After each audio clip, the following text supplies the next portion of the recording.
So the extrajudicial killing is not my invention. They're on the tape. And according to the mandate you gave us, and let me read it. Ascertain the veracity or otherwise of the leak tape. Yes? Yes. And then also investigate any other matter contained in the audio recording. And in the audio recording were 3 levels of extrajudicial killings. One of them is the one at the mango tree. Now, my problem is this. If this distinguished speaker should invite us to go into matters on the tape, and on the tape are issues of extrajudicial killing, and somebody writes to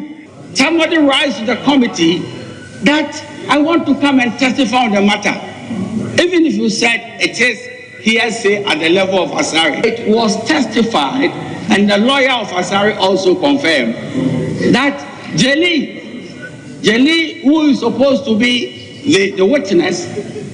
the eyewitness, and said he took photographs of those who were killed before they were shot, and the rest of it is alive. And then he came to my office and he said we should record him concerning the extrajudicial killing matters. And the committee of parliament should say we will not go into the issues of the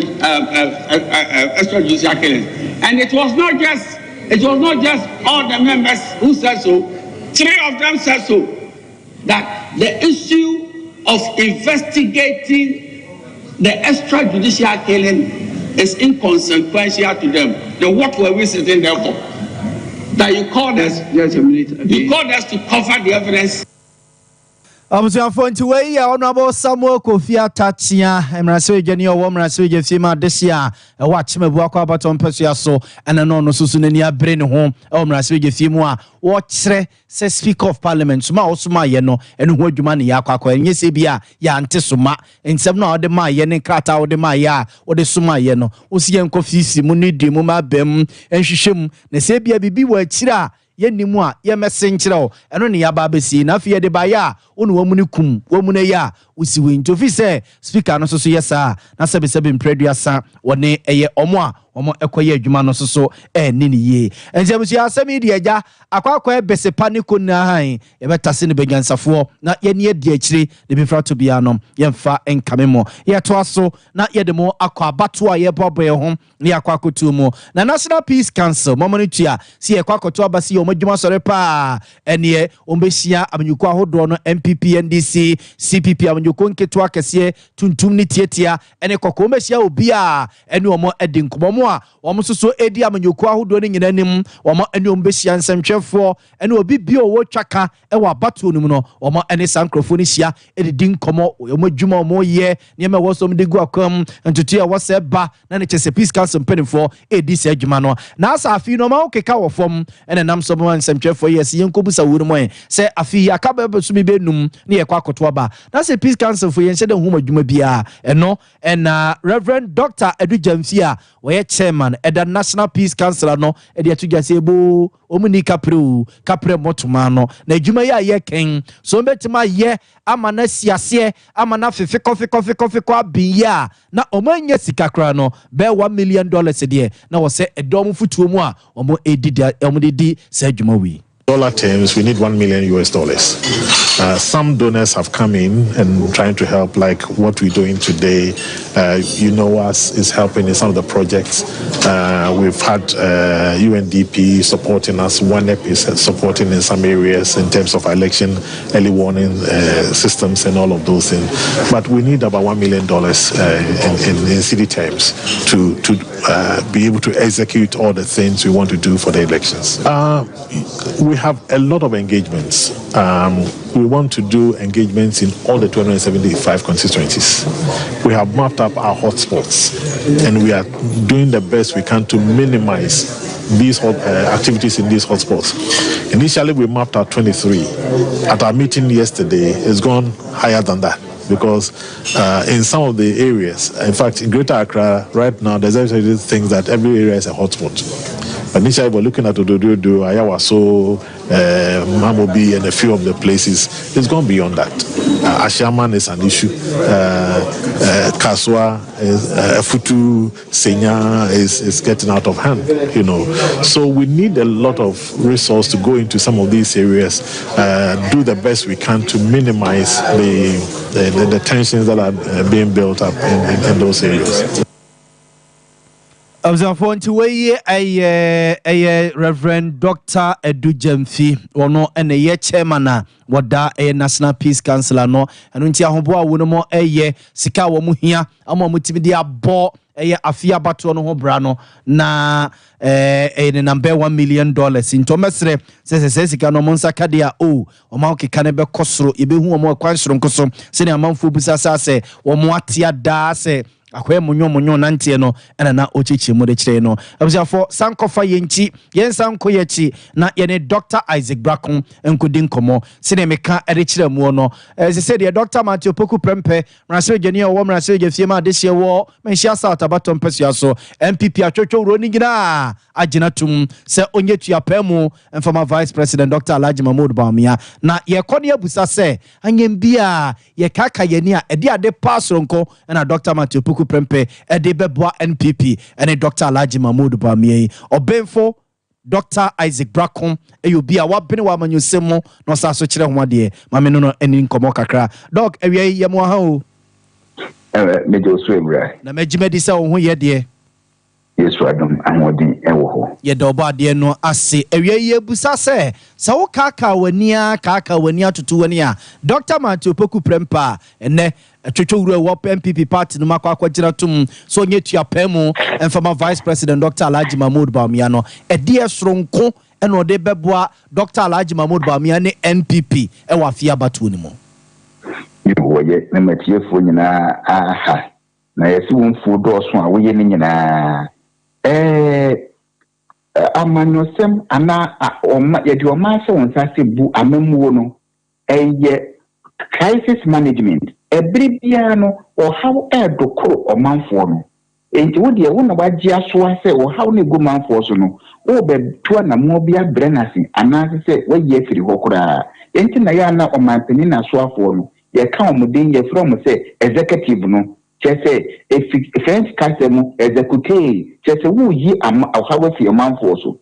enti se wo hwe ye wura na po a wo be no wo ye politicians ye wura ne pani a wo bo ne chidom no wono no oye technocrat wo ye adwuma wo offices ni mu o ma mainline politics ni mu eti ye wura ye na podi wa gina mu ya tume so aba empe bebre eno ba sombo asue bi mu a ne pani no ko mrase be de fie da onye minister da enti we no wo experience bi as a member of parliament as a minister one manage two hot portfolios education and energy sectors baby a wokọ ni nyina na how wo actors ne wo no near dey pa na how ni nyina echi otime the massive reforms eba that two sectors na chese o man ni nyina no ye de wo how be brain wa sa crisis management skill na wo nya wo de manage two portfolios no ebebo no and no the legislation mre bi parliament wonim trekes ye wo mu nyina mraso be gafie no watena wate enti ye nie we yemfa ha ye nie we ye nkasa nkyere we ebetimi ayehie ode no so beboa ne pani no na afi so no won se wonye se abrewa amu ene yetu ye de abrewa edi ade enti yetu ayie na hyeda ne hu adini ye kọ campaign platforms so a obetimi dia hoodin abo wuremu ahokeka sonko osewbo bia abo wuremu edi aboa no watimi afa enipa mebo titio agbegu mu amoma boa ama oma boa party no kunumudie na afi so o hwese compatibility ebra ye wura omanpanini Rollins woni na vice president wodi kan pa ko inkense aka na omuntemu nwo na parliament cabinet meeting kura no yesi jamasombo bi koso asombo so tro so tanye kosi hiu wo na omunsene so mede rally bi a yewuraka address workers no wo baka se dem opposition leader bi na address workers no Just one of the boss, no one tell me Mokura, and where do you want it? That strong working relationship, no, I had compatibility, no. A bit in that now, them, Mama Timia, Juma, so my or Gamma for the Mama, Omoye, Oma Timia, Bu, Omano, Emma, and Pasua Basso. And to win in Yama or Deba, Eddie Ababua, Nipenino. And I won't say, Ghana, and as a man to do one, ethnicity, regionalism, and a religion. One soon so one man you say more. We no man force to say, where they account for party to do, you will do one in Koye, and you will go for buy it, and you run another buy it. I wouldn't yet, okay, near, on my own knee in craft francada. They say, will be the same Abu craft franca, and will be a fiaca mem abolichidom. It is our perception and a man for one, and no, Azira. It is our regional balance, ethnic balance, in keeping with the party's tradition. NSL, National Liberation Movement, and there was anti-memo. Women Northern People's Party, and a woman,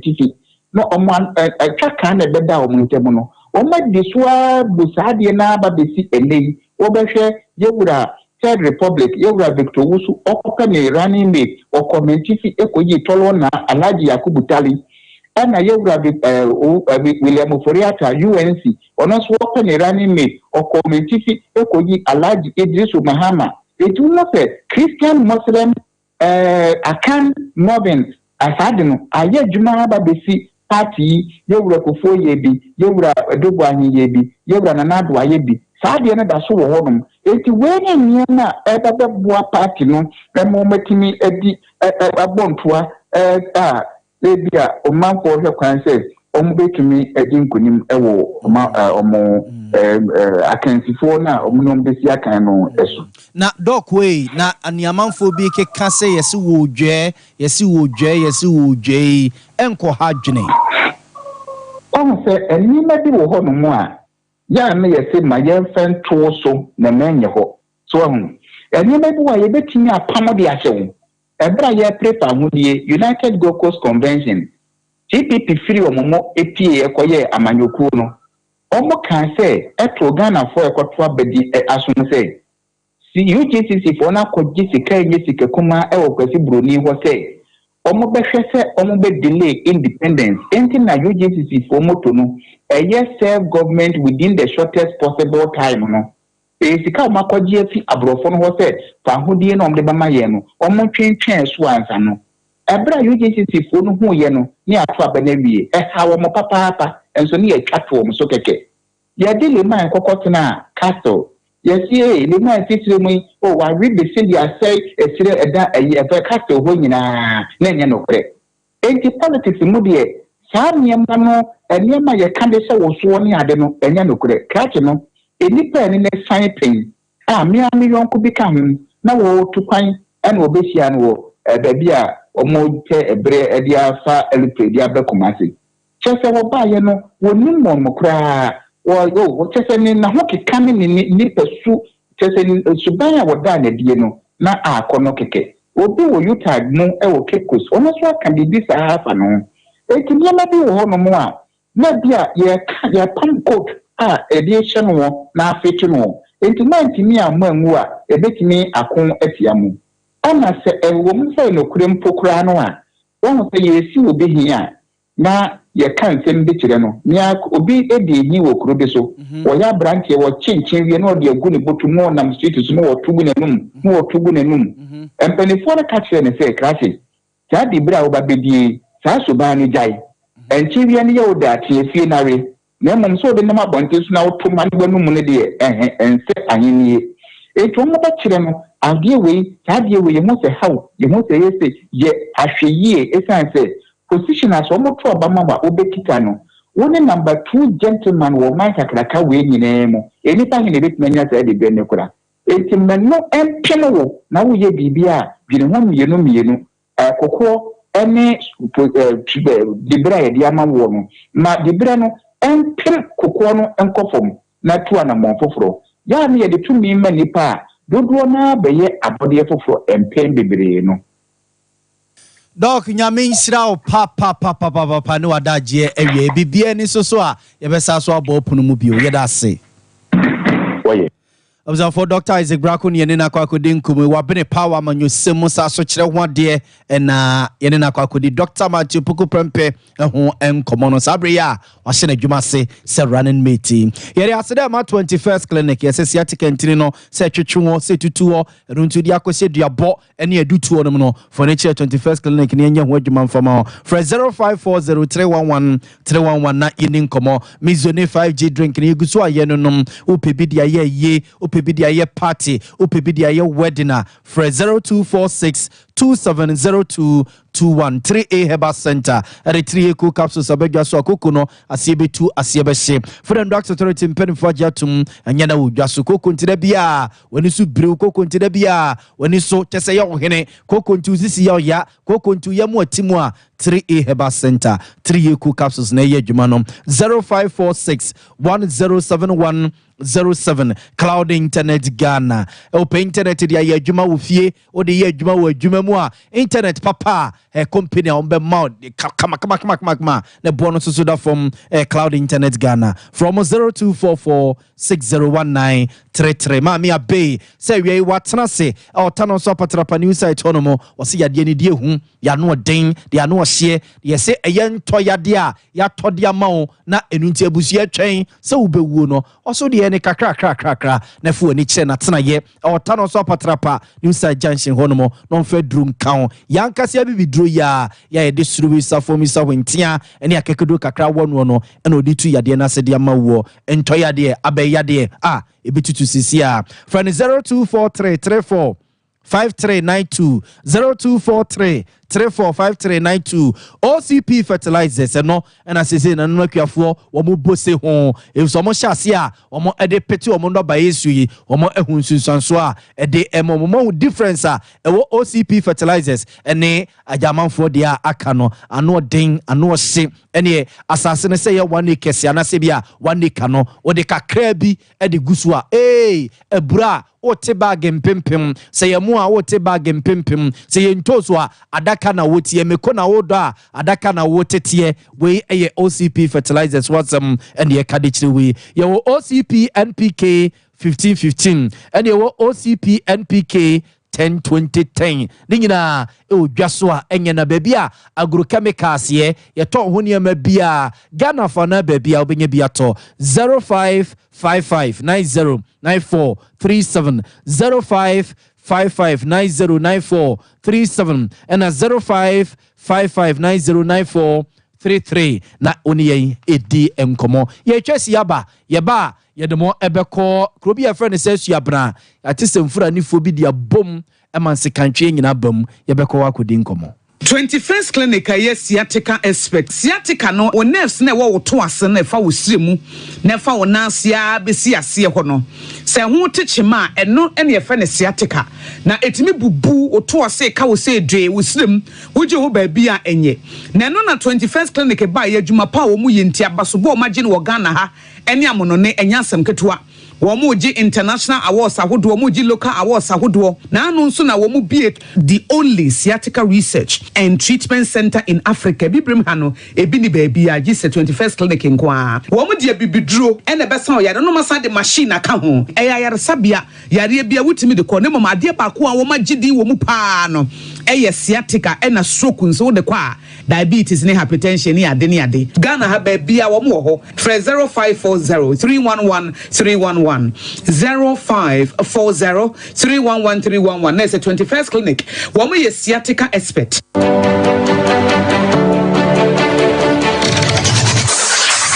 Introducing Mixer 5G Sparkling Drink, a whole new refreshment in a can. Mixer 5G is a tasty non-alcoholic drink. It is a perfect companion for all your events, including parties, weddings, and funerals. It is made with green tea, ginseng, guarana, grapes, and grapefruit. Get refreshed with Mixer 5G Sparkling Drink. For bulk purchases, contact 0246 270 221. This advert is FDA approved.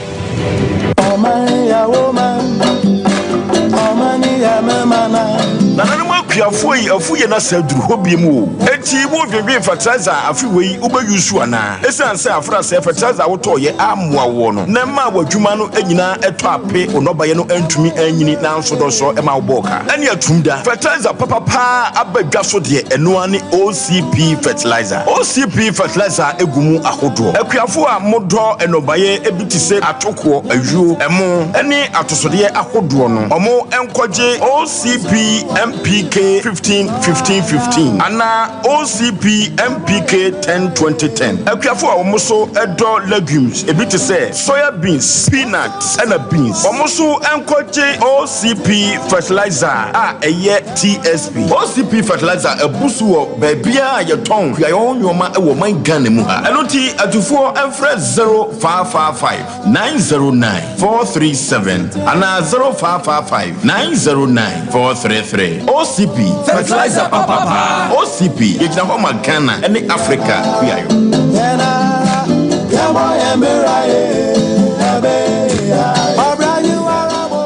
Brakasa ye duaba wanso a ne dwumadi wo nipadua biara pomden ene na brabo mu ne hian yipa enye brakasa nko nuaba ne haban bi te se ko nsusu a abonwono ne dia akeka ho no kura enwanunu ahodo a ekọ animu yi ankasa brakasa ne sa nuaba yi binom ne akeka bobudi afa abefo kwan so a ye dia ye brakasa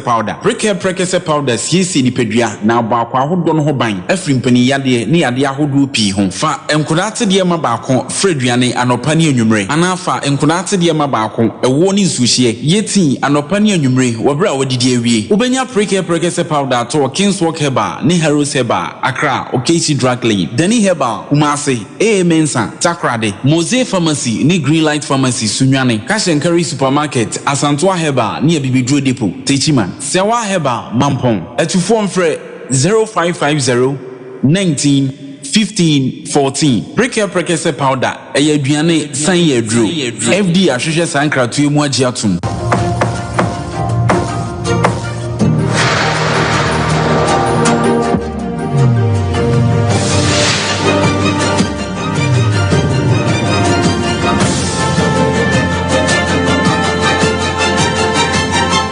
Sompa TV Emma Akituapa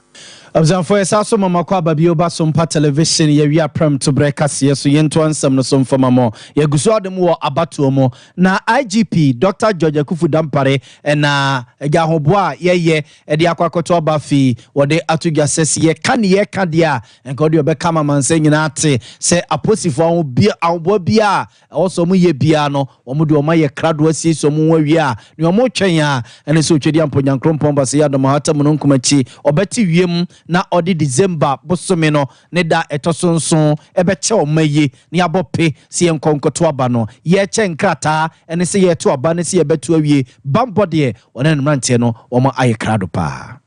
We're ready and we've been ready for years because we have institutionalized and mainstreamed election security for the first time in the history of this country,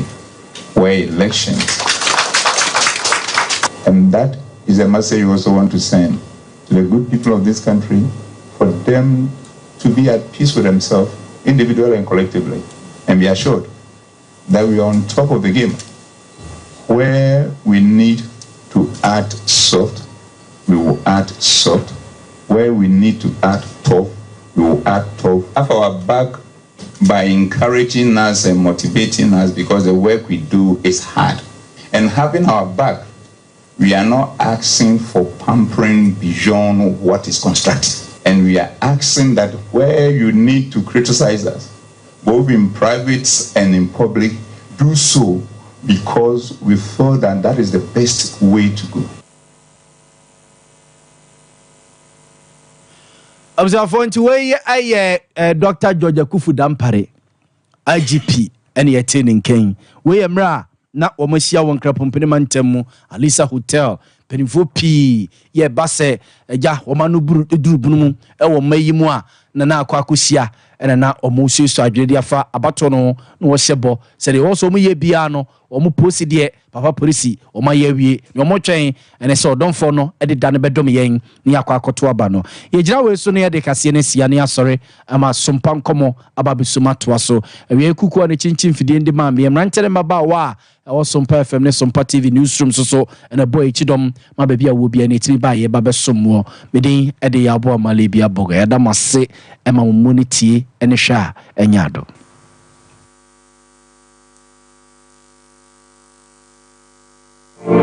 Here in Ghana, when it comes to chicken, the good old days are back. Why? Because Boris B's Chicken, BBC, is here. Yep, give your family and loved ones